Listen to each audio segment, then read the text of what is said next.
Está começando agora mais um caso da vida real, contado pelo eterno e inesquecível Gil Gomes, o maior contador de histórias de todos os tempos.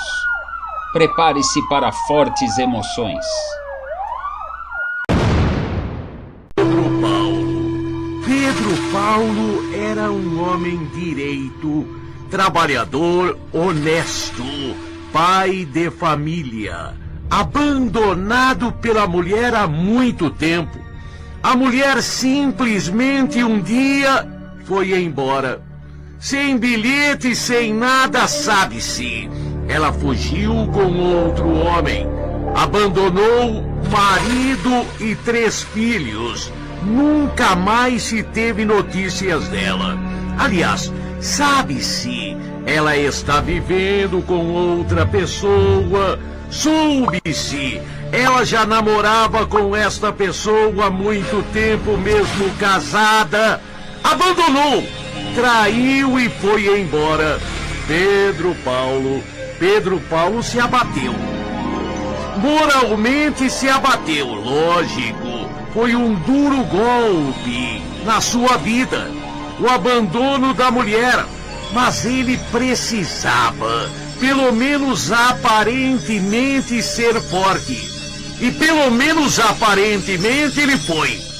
Pegou as rédeas da casa, ficou cuidando de seus 3 filhos, 2 meninos, uma menina caçula, e foi em frente.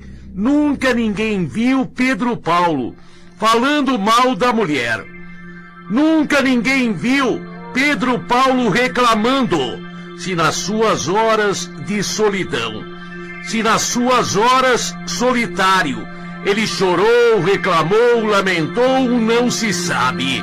Na frente dos outros, não. Nunca ele falou uma palavra má da mãe para os filhos. Nunca jogou os filhos contra a mãe. Quando perguntavam da mãe, ele dizia: ela casou de novo. Era direito dela. Se ele pensava desta maneira, não se sabe, mas falava assim. Homem direito, homem bacana. Os filhos foram crescendo, os meninos sensacionais, estudiosos, responsáveis, já com 15 anos trabalhavam. Não que o pai precisasse do dinheiro deles, mas o pai queria estabelecer um padrão de trabalho na vida dos filhos. Já a menina sempre foi problema. Cleonice, ou simplesmente Nice, como era chamada, uma menina preguiçosa. Menina que não sabia levantar, saber sabia, mas que não queria levantar uma palha. Se ela via um copo sujo, aquele copo ficava uma semana sem que ela lavasse. Se tivesse que preparar alguma coisa para comer, ela não comia. Se tivesse que lavar uma peça de roupa, ela não lavava. Menina preguiçosa, desde criança, Nice, preguiçosa, preguiçosa mesmo. Na escola, não fazia os deveres de casa, conversadeira, malcriada na escola e em casa também. Nunca teve respeito pelo pai. Nunca teve respeito pelo pai. Se o pai dava uma ordem, ela desobedecia claramente. Não fazia a mínima questão de obedecer o pai e de respeitar o pai. Respondia abertamente na frente de todo mundo. O pai não sabia mais o que fazer. Quando Nice atingiu 12 anos de idade, era rebelde, extremamente rebelde, namoradeira. Já com 12 anos namorava um, namorava outro, se fazia amor, não sei, não se sabia, mas que era de mão em mão que ela passava, era. Era uma menina fácil, com 14 anos, bonitinha. Nice, eu vou na festa. Que hora... Ah, sei lá que horas eu volto, pai. Sei lá, a hora que eu chegar, cheguei. E daí? Fumava descaradamente na frente do pai. Diziam, ela também fumava crack. Isso eu não sei, mas era o que falavam. Nice era malcriada. Malcriada. Super malcriada e... Olha, de caráter, ela não tinha muito não. Era menina de ficar com um, de ficar com outro, descaradamente às vezes. Ficava na mesma noite com 2, 3 rapazes. Nisso, o pai não sabia o que fazer. Coitado de Pedro Paulo. Se ele tinha alegria com os meninos agora já jovens, moços, já se ajeitando na vida, ele não conseguia de maneira nenhuma controlar a moça.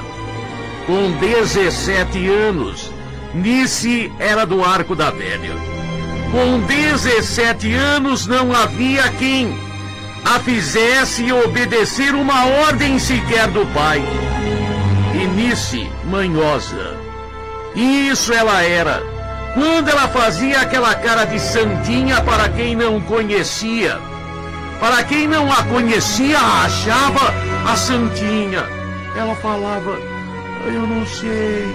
Fazia uma cara de humilde, de coitadinha, de ingênua, de santinha. E não havia quem não caísse nesse conto do vigário, porque no fundo ela era do Arco da Velha. O seu caráter era desse tamanhico aqui, pequenininho, na cabeça de um alfinete. Seu caráter era pequeno, mas sua manha era muito grande. Com 19 anos, ela já era bem rodada. Super bem rodada. E uma menina sem eira e nem beira. Saía, voltava quando queria, noites fora de casa. Foi quando mudou para o bairro. Aquela nova família vindo do interior. Naquela família um rapaz bonito, bem apresentável, tipicamente interiorano, sem nenhum conhecimento da vida na capital. Reginaldo conheceu, como tanta gente conheceu Nice. Reginaldo se interessou, Nice era bonitinha. Reginaldo se aproxima de Nice. Nice dá uma de santinha para Reginaldo. Não, eu até gostei de você, mas eu não quero namorar agora. Eu estou me preservando. Eu tenho traumas. Ela dizia que tinha traumas. Reginaldo gostou dela. E ela muito mais por barato, muito mais por onda. Ela levava no banho-maria Reginaldo. Saía com Pedro, com Paulo, com Joaquim, com Mané, com Pedro. Ela saía com várias pessoas, mas com Reginaldo, novo no bairro, ela dava uma de virgem arrependida. Quase virgem. Quase virgem. Se é que tem quase virgem. Ela dava uma de quase virgem. Ela começou a namorar com o Reginaldo, mas era o típico namoro que ela nunca tinha namorado. Reginaldo era um rapaz sério. Reginaldo não era de ficar. Reginaldo achava que Nice era sua namorada, sua querida, sua escolhida, sua amada. Rapaz do interior de cidade pequena, ele achava que namoro era coisa séria. E é, mas com Nice não era, mas para ele era. Nice, o ódio que ela sentia do pai. Por que ela sentia ódio do pai? Por que ela sentia ódio do pai? Se o pai fez de tudo para ela, por que ela sentia ódio do pai? Não sei. Não sei. Porque o pai tentava controlar a sua vida? Porque o pai tentava colocar ordem na desordem que era a vida dela? porque o pai chamava atenção, ela odiava o pai. Ela odiava o pai. Odiava. E um belo dia, Pedro Paulo, seu pai, foi simplesmente assassinado. Pedro Paulo, o pai, homem direito, chegava do trabalho, foi atocaiado e morto com várias facadas. Foi a faca que ele foi morto. Não foi difícil para a polícia descobrir quem havia matado Pedro Paulo. Testemunhas viram. Não foi nem investigação. Testemunhas viram, falaram, contaram quem matou aquele homem.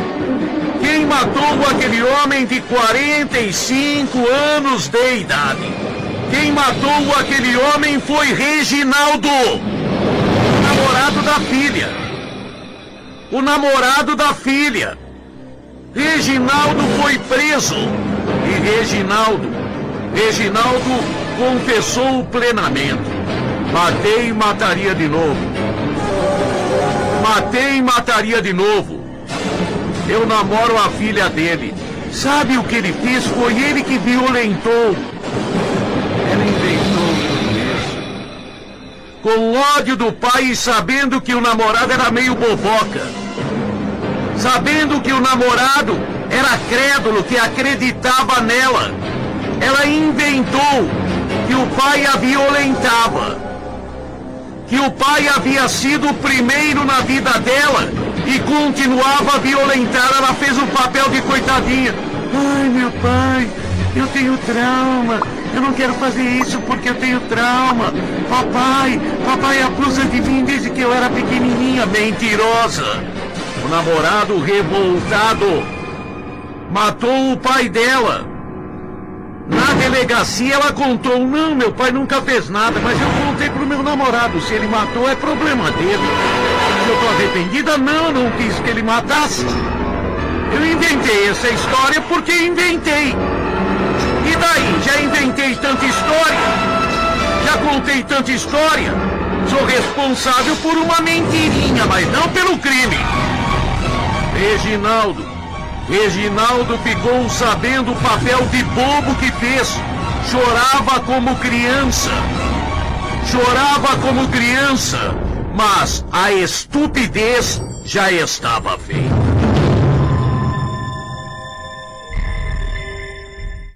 Você acabou de ouvir Gil Gomes, o maior repórter policial do Brasil. E os seus casos fantásticos. Histórias intrigantes que mexem com você.